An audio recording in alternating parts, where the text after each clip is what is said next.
오늘 말씀 빌립보서 3장 1절 말씀 우리 같이 봉독하시겠습니다.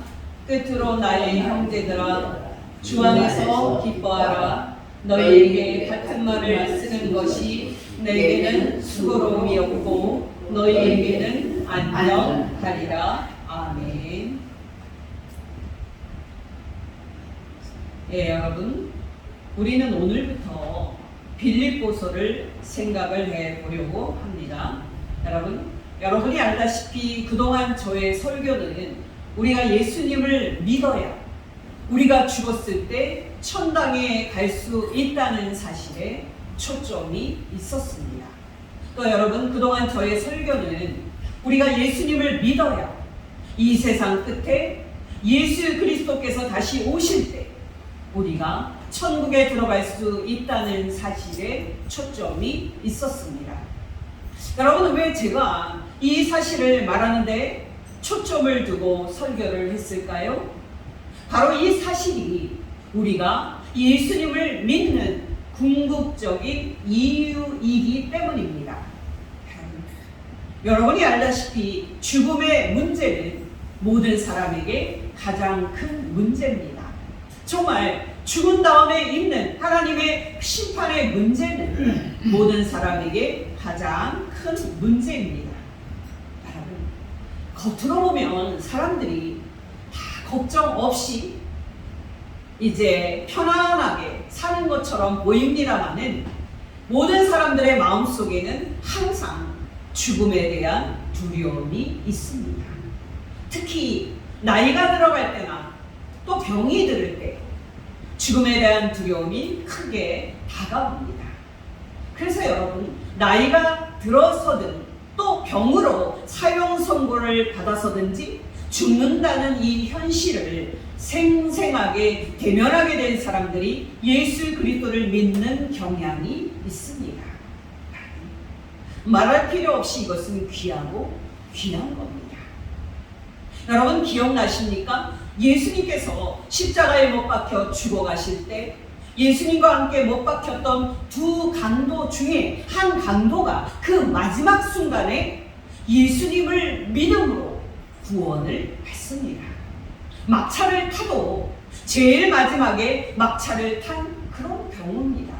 누가복음 13장 42절 43절입니다. 한 강도가 예수께 이르되 예수여 당신의 나라에 임하실 때에 나를 기억하소서 하니 예수께서 이르시되 내가 진실로 너에게 이르노니 오늘 내가 나와 함께 낙원에 있으리라 하시니라.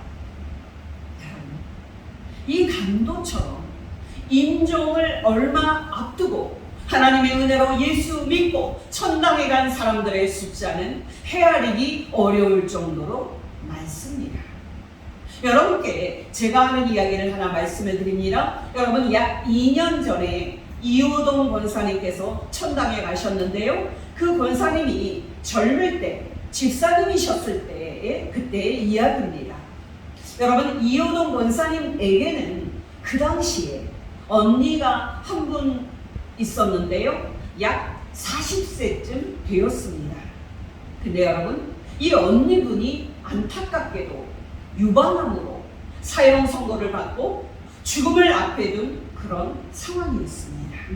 그동안 이호동 권사님이 언니를 만날 때마다 언니, 예수 믿어야 천당 간다고 말할 때는 너나 믿어 하고 말하면서 거부를 했던 이 언니가 유방암으로 사형 선고를 받고 그리고 임종을 얼마 남겨놓지 않았을 때 놀라운 일이 생깁니다. 이 언니분이 하루는요, 꿈을 꾸었습니다. 한 천사가 이 언니분을 데리고 어두운 곳으로 인도를 하는데 따라가 보니까 마침내 강이 나왔고요. 강 건너편에 밝게 빛나는 곳이 보였습니다. 그래서 이 언니분은 천사에게 나도 자기도 저기 가고 싶다 하고 그렇게 말을 합니다. 그랬더니 여러분, 그 천사가 이 언니분에게 뭐라고 말했는지 아십니까? 자기는 저 밝은 빛이 보이는 강 건너 보이는 저 밝은 빛을 보이는 그곳은 예수 믿는 사람만 가는 곳이라고, 예수 믿어야 된다 하고 말해줬습니다. 그렇게 꿈이 끝났고요. 이 언니분이 깨어났습니다. 이 언니분은 꿈에서 깨어나자마자 목사님 좀 불러오라고 하고, 또 목사님이 오시자 함께 예배를 드리고 예수님을 믿는 고백을 했습니다. 그리고 얼마 안 돼서 언니분은 천당에 가셨습니다. 우리가 죽었을 때 천당에 간다는 이유만으로도 우리가 예수님을 믿을 이유는 충분합니다. 그러나 여러분, 우리는 이 시점에서 중요한 질문을 하게 됩니다. 죽은 다음에 우리의 영혼이 구원을 받아서 천당에 가는 축복을 예수님께서 주시는 것은 알겠습니다. 여러분, 죽은 다음에 우리의 영혼이 구원을 받아 천당에 가는 이 축복, 예수님께서 주시는 이 축복 알겠습니다. 정말 이 세상 끝에 예수 그리스도께서 다시 오실 때 우리가 구원을 받아 천국에 들어가는 축복을 예수님께서 주시는 것은 알겠습니다. 근데 여러분, 우리가 이 땅에 살고 있을 때 우리에게 예수께서 무엇을 주실 수가 있습니까? 지금은 그렇지 않습니다만은 80년대 초까지만 해도 예수님을 믿는 신앙인이 걸어가는 인생길에 대해서 부정적인 그런 시각이 많았습니다. 여러분 기억나십니까? 그때 성도들은 예수님을 믿는 인생을 눈물의 골짜기를 걸어가는 슬픈 이미지로 생각을 했습니다. 예수님을 믿는 이 길 끝에는 분명히 영광스러운 천당이나 천국이 기다리고 있습니다. 그러나 그때까지는 힘든 일이 많은 인생길을 눈물을 참고 걸어가야만 합니다. 바로 이것이 어려운 일제시대와 또 어려운 해방 이후 시대를 살았던 신앙의 선배들이 예수님을 믿는 인생을 바라보는 관점이었습니다. 어떻게 생각하십니까? 예수님을 믿는 우리 그리스도인들은 이 인생 끝에 있는 그 복된 천당에 들어갈 때까지는 눈물의 그 골짜기를 통과해야 하는 슬픔의 사람들입니까? 우리는 정말 예수께서 우리에게 사후에 천당에 가는 축복을 주시는 거 알겠습니다. 정말 우리는 예수께서 우리에게 이 세상 끝에 천국에 들어가는 축복을 주시는 것은 알겠습니다. 근데 여러분, 우리가 이 땅에 살고 있을 때 예수께서는 우리에게 무엇을 주실 수가 있습니까?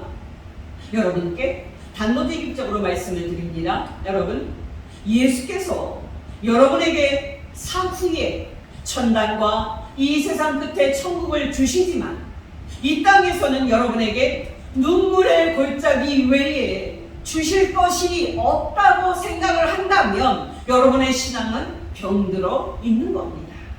여러분, 저는 요한일서 설교를 끝내고 어떤 책으로 설교를 할까 고민을 하다가 빌립보서를 설교하는 것이 좋겠다 하고 생각을 했습니다. 왜냐하면 빌립보서는 바로 우리가 이 땅에 살고 있을 때 예수께서 우리에게 얼마나 많은 것을 주실 수 있는지를 보여주는 책이기 때문입니다. 이 빌립보서를 쓴 사람은 그 유명한 바울입니다. 그리고 이 편지를 받은 사람들은 지금의 그리스 땅에 있는 빌립보 교회 성도들입니다. 바울, 그러면 여러분에게는 무엇이 가장 먼저 떠오르십니까? 저에게는 고난이 떠오릅니다. 여러분 기억하시기 바랍니다. 바울은 정말 고난의 이골이 난 사람이었습니다. 한 가지 고난을 통과를 하면 다음 모퉁이에서 다음 고난이 기다리고 있는 것처럼 바울의 인생에는 가는 길마다 고난이 함께 했습니다. 여러분, 자신의 인생을 고생길이었다고 말하는 바울의 말입니다. 고린도후서 11장 23절에서 28절입니다. 그들이 그리스도의 일꾼이냐? 정신없는 말을 하거니와 나는 더욱 그러하도다. 내가 수고를 넘치도록 하고 옥에 갇히기도 더 많이 하고 매도 수없이 맞고 여러 번 죽을 뻔하였으니 유대인들에게 40에서 하나 감한매를 5번 맞았으며 3번 태장으로 맞고 1번 돌로 맞고 3번 파송하고 일주야를 깊은 바다에서 지냈으며 여러 번 여행하면서 강의 위험과 강도의 위험과 동족의 위험과 이방인의 위험과 시내의 위험과 광야의 위험과 바다의 위험과 거짓 형제 중에 위험을 당하고 또 수고하며 애쓰고 여러 번 자지 못하고 줄이며 목마르고 여러 번 굶고 춥고 헐벗었노라. 이 외의 일은 고사하고 아직도 내 속에 눌리는 일이 있으니 곧 모든 교회를 위하여 염려하는 것이라. 여러분, 자신의 살아온 인생을 말할 때 바울처럼 이렇게 많은 고난을 당했다고 말할 수 있는 사람이 몇 명이나 있을까요? 한 사람도 없을 것입니다. 여러분, 바울은 한마디로 날마다 죽음을 옆에 끼고 살았습니다. 고린도전서 15장 31절입니다. 형제들아, 내가 그리스도 예수 우리 주 안에서 가진 바 너희에 대한 나의 자랑을 두고 단언하노니 나는 날마다 죽노라. 보통 우리는 바울의 이 말씀을 그 자신의 그 성질을 줄이고 예수님의 성품을 닮아가는 성화로 해석을 합니다마는 바울의 말은 그런 뜻이 아닙니다. 문자 그대로 바울은 날마다 죽을 위험에 노출이 되어 있는 어려운 삶을 살았습니다. 사람이 느끼는 가장 큰 고통이 무엇인지 아십니까? 바로 배고픔입니다. 여러분이 알다시피 60, 70년대에 우리나라는 정말 가난했고 온 국민이 배고픔과 싸워야 했던 그런 시기였습니다. 또 여러분, 배고픔과 함께 사람이 느끼는 가장 큰 고통이 무엇인지 아십니까? 바로 추위입니다. 여러분, 사람들은 우리나라가 사계절이 있어서 좋다 하고 생각을 합니다마는 사실 우리나라에 사계절이 있는 것은 좋은 것은 아닙니다. 왜냐하면 좋은 계절인 봄과 가을은 매우 짧은 반면에 여름과 겨울은 각각 동남아시아만큼 더운 날씨와 시베리아만큼 추운 날씨로 살기 어려운 환경이 바로 우리나라이기 때문입니다. 여러분, 시간이 참 빠릅니다. 이제 거의 여름이 끝나고 가을로 접어들었고 조만간 겨울이 찾아올 것입니다. 저는 겨울이 찾아올 때마다 70년대에 연탄불로 차가운 단칸방을 덮이면서 온 가족이 춥게 보냈던 겨울이 생각이 납니다. 그때와 비교하면요, 지금은 도시가스가 공급이 되고 참 좋은 시절이 되었습니다마는 우리나라 겨울은 시베리아만큼 춥습니다. 여러분, 조금 전에 제가 읽어드렸던 말씀 생각나십니까? 바울은 한 가지 고통도 힘든데 여러 번 굶고 춥고 헐벗고 그렇게 고통을 당하는 삶을 살았습니다. 다시 고린도후서 11장 28절입니다. 또 수고하며 애쓰고 여러 번 자지 못하고 줄이며 목마르고 여러 번 굶고 춥고 헐벗었노라.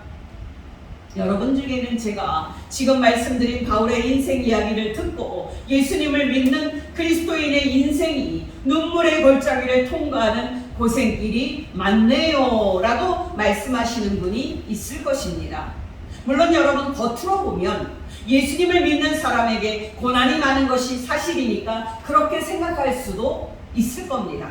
그러나 여러분, 그것만으로는 예수님을 믿는 사람이 눈물의 골짜기를 통과하는 슬픔의 사람이고 가시밭길을 걸어가는 절망의 사람이라고 단정을 해서는 안 됩니다. 왜냐하면 예수님을 믿는 사람이 겉으로 보면 고난이 많아서 슬플 것 같지만 예수님을 믿는 사람에게는 세상 사람들이 결코 알 수 없는 기쁨이 있기 때문입니다. 여러분, 찬송가 499장이 저장미꽃 위에 있으리라는 찬송인데요, 후렴이 어떻게 되는지 아십니까? 주님, 나와 동행을 하면서 나를 친구 삼으셨네. 우리 서로 받은 그 기쁨은 알 사람이 없도다 입니다. 어떠십니까 여러분? 여러분은 그 기쁨을 아십니까? 여러분은 정말 그 기쁨을 날마다 소유하고 있습니까?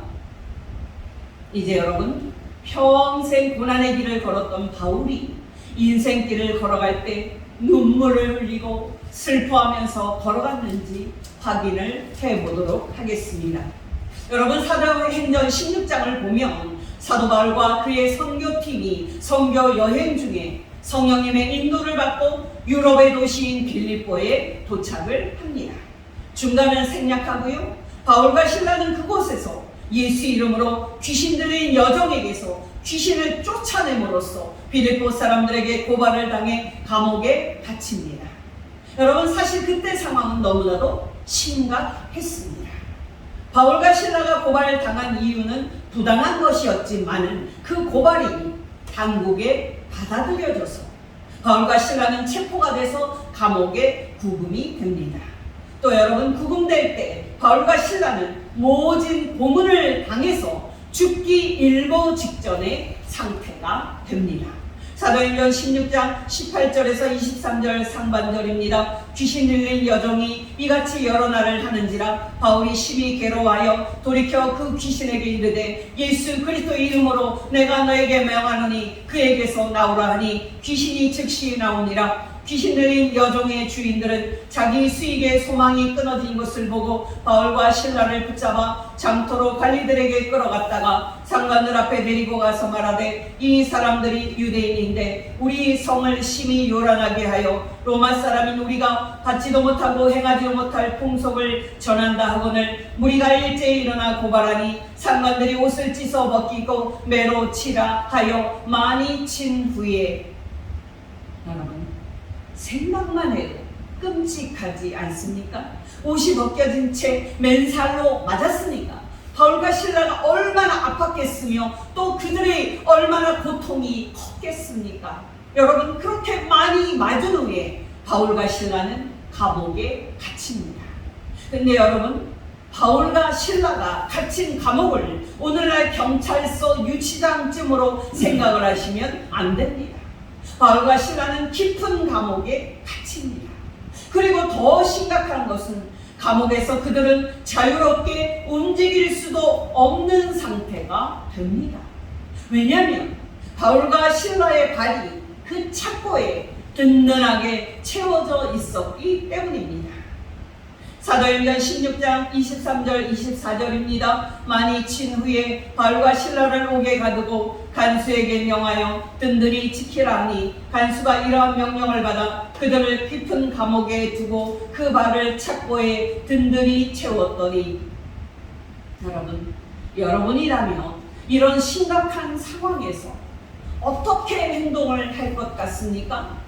여러분, 놀라지 마시기 바랍니다. 이런 고통스러운 상황에서 바울과 실라는 하나님께 기도하고 하나님을 찬송합니다. 사도행전 16장 25절입니다. 한밤중에 바울과 실라가 기도하고 하나님을 찬송하며 죄수들이 듣더라. 여러분, 놀랍지 않습니까? 바로 이것이 예수님을 믿는 사람입니다. 여러분, 겉으로 보면 예수님을 믿는 사람의 그 인생은 분명히 눈물의 골짜기가 맞습니다. 정말 겉으로 보면 예수님을 믿는 우리 그리스도인들의 인생은 가시밭길이 맞습니다. 그러나 여러분, 놀랍게도 그 가시밭길을 걸어나가는 그리스도인에게 세상 사람들이 알 수 없는 기쁨이 있습니다. 정말 그 고생길을 걸어가는 그리스도인들에게 세상 사람들이 알 수 없는 평안이 있습니다. 바로 이것이 예수님을 믿는 사람입니다. 어떠십니까, 여러분? 여러분 속에는 바울과 실라처럼 세상 사람들이 알 수 없는 그 기쁨이 있습니까? 정말 여러분 속에는 바울과 실라처럼 세상 사람들이 알 수 없는 그 평안이 있습니까? 어떠십니까, 여러분? 여러분은 정말 날마다 기쁨과 평안이 있는 행복한 삶을 살고 있습니까? 여러분, 기억하시기 바랍니다. 바로 이것이 예수께서 이 땅에서 살고 있을 때 저와 여러분에게 주시는 축복입니다. 여러분은 정말 이 축복을 아십니까? 여러분, 놀라지 마시기 바랍니다. 이 축복은 사도 바울과 실라와 같은 특별한 사람들만이 누리는 축복이 아닙니다. 이 축복은 예수님을 믿는 사람이면 누구나 누릴 수 있는 축복입니다. 물론 저와 여러분도 누릴 수 있는 축복입니다. 사도행전이라는 책을 보면 예수께서 부활하신 후 하늘로 올라가셨을 때 이 땅에 있던 예수님의 모든 제자들이 고난 속에서도 얼마나 기뻐했는지 그 놀라운 모습이 나옵니다. 초대교회의 첫 모습을 기록한 말씀입니다. 사도행전 2장 41절 42절입니다. 사도 베드로의 그 말을 받은 사람들은 세례를 받으매 이날의 신도의 수가 3,000이나 더하더라. 그들이 사도의 가르침을 받아 서로 교제하고 떡을 떼며 오로지 기도하기를 힘쓰니라. 조금 띄어서 44절에서 46절입니다. 믿는 사람이 다 함께 있어 모든 물건을 서로 통용하고 또 재산과 소유를 팔아 각 사람의 필요를 따라 나눠주며 날마다 마음을 같이하여 성전에 모이기를 힘쓰고 집에서 떡을 떼며 기쁨과 순전한 마음으로 음식을 먹고 또 사도행전 5장 40절 41절입니다. 그들이 옳게 여겨 사도들을 불러들여 채찍질하고 예수의 이름으로 말하는 것을 금하고 놓으니 사도들이 그 이름을 위하여 능욕받는 일에 합당한 자로 여기심을 기뻐하면서 공회 앞을 떠나니라. 여러분, 사도행전 6장에서 7장에는 초대교회의 7 집사 중 하나인 스데반이 돌에 맞아 죽는 모습이 나옵니다. 여러분, 스데반이 돌에 맞아 죽었다는 것만 들으면 예수님을 믿는 사람의 그 인생이 눈물의 골짜기가 맞는 것처럼 보입니다. 그러나 여러분, 돌 맞기 전에 공회에서 자신의 죄가 없음을 변호하는 스데반의 모습에는요, 놀랍게도 자신이 죽을 수도 있음을 그렇게 알매도 불구하고 그 조금의 그 두려움도 없었습니다. 놀랍게도 스데반의 얼굴에는 기쁨이 가득했고 스데반의 마음에는 평안이 가득했습니다. 성경은 그때 스데반의 얼굴이 천사의 얼굴과 같았다고 말하고 있습니다. 사도행전 7장 15절입니다. 공회 중에 많은 사람들이 다 스데반을 주목하여 보니 그 얼굴이 천사의 얼굴과 같더라. 그렇다면 여러분, 돌에 맞아 죽어갈 때 그 큰 고통 속에서 스데반의 모습은 어때야 했을까요? 여러분, 놀라지 마시기 바랍니다. 스데반은 그 죽어가는 순간에도 입으로 사람들을 원망하거나 저주하는 말을 전혀 하지 않습니다. 놀랍게도 스데반은 자기에게 돌을 던져 죽이는 사람들을 위해서 기도합니다. 사도행전 7장 59절에서 60절입니다. 그들이 돌로 스데반을 치니 스데반이 부르짖어 이르되 주 예수여 내 영혼을 받으시옵소서 하고 무릎을 꿇고 크게 불러 이르되 주여 이 죄를 그들에게 돌리지 마옵소서 이 말을 하고 자니라. 이런 사람이 날마다 슬픔을 느끼면서 눈물의 골짜기를 통과하는 사람입니까? 천만의 말씀입니다. 스데반은 돌에 맞아 죽어가는 상황에서도 기뻤고 평안했습니다. 그는 정말 죽는 순간에도 행복했습니다. 스데반에 관한 더 놀라운 사실이 무엇인지 아십니까? 스데반의 죽음 앞에서도 그렇게 기뻐하고 평안할 수 있었던 이유였는데요. 그는 자신이 죽었을 때 어디로 가는지 잘 알고 있었습니다. 놀랍게도 그는 돌에 맞기 전에 영알이 열려서 하늘을 보게 되는데요. 그 열린 하늘에서 그는 하나님의 영광과 하나님 우편에 서 계신 예수의 영광을 보게 됩니다. 사도행전 7장 54절에서 58절입니다. 그들이 스데반의 이 말을 듣고 마음에 찔려 그를 향하여 이를 갈거늘 스데반이 성령 충만하여 하늘을 우러러 주목하여 하나님의 영광과 및 예수께서 하나님 우편에 서신 것을 보고 말하되 보라 하늘이 열리고 인자가 하나님 우편에 서신 것을 보노라 하는데 그들이 큰 소리를 지르며 귀를 막고 일제히 그에게 달려들어 성 밖으로 내치고 돌로 칠세. 어떠십니까 여러분? 그 복된 천국에 들어갈 때까지는 어쩔 수 없이 눈물의 골짜기를 통과할 때 슬픔을 참고 또 눈물을 참을 수밖에 없는 사람이 예수님을 믿는 사람입니까? 천만의 말씀입니다. 예수님을 믿는 사람은 이 땅에서 행복을 느끼는 사람입니다. 여러분, 물론 예수님을 믿는 사람은 겉으로 보면은 많은 고난이 있는 것이 사실입니다. 그러나 그럼에도 불구하고 그들 속에는 세상이 알 수 없는 기쁨이 있고 평안이 있습니다.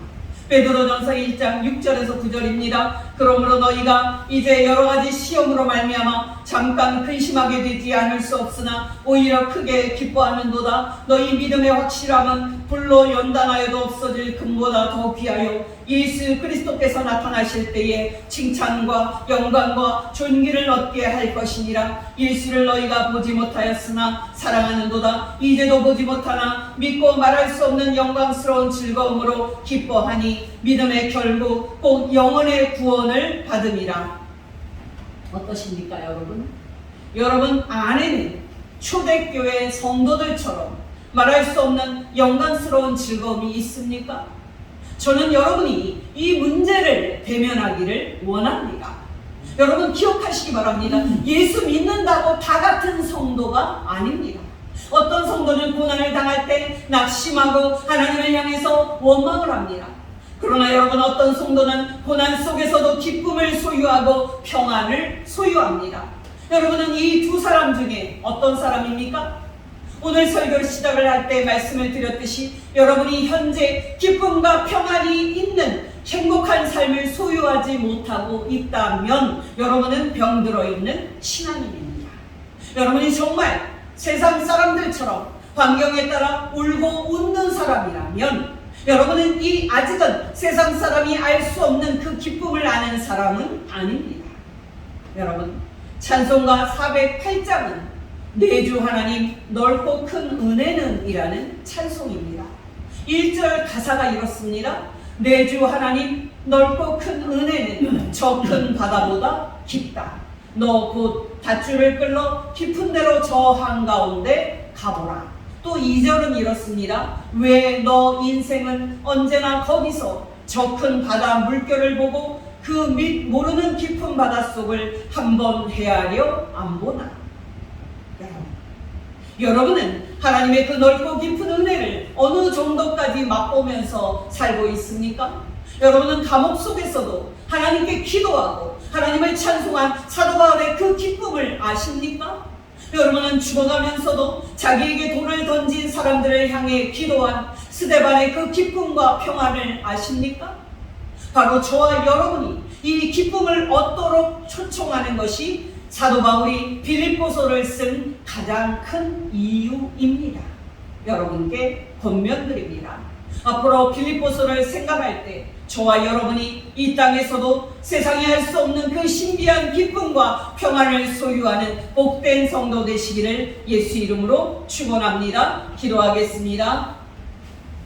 하나님 아버지, 오늘 말씀을 통해서 예수님을 믿는 사람에게 예수님께서 이 땅에서 세상이 알 수 없는 기쁨과 평안을 주시는 것을 가르쳐 주신 것 진심으로 감사를 드립니다. 하나님 아버지, 우리가 앞으로 빌립보서를 묵상해 갈 때에 우리에게 그 비결을 가르쳐 주셔서 우리도 사도 바울과 실라처럼, 우리도 정말 스데반과 초대교회 성도들처럼 말할 수 없는 영광스러운 즐거움으로 행복하게 사는 비결을 배우게 하옵소서. 우리 구주 예수 그리스도의 이름으로 사랑이신 하나님 아버지께 감사하며 기도하옵나이다. 아멘.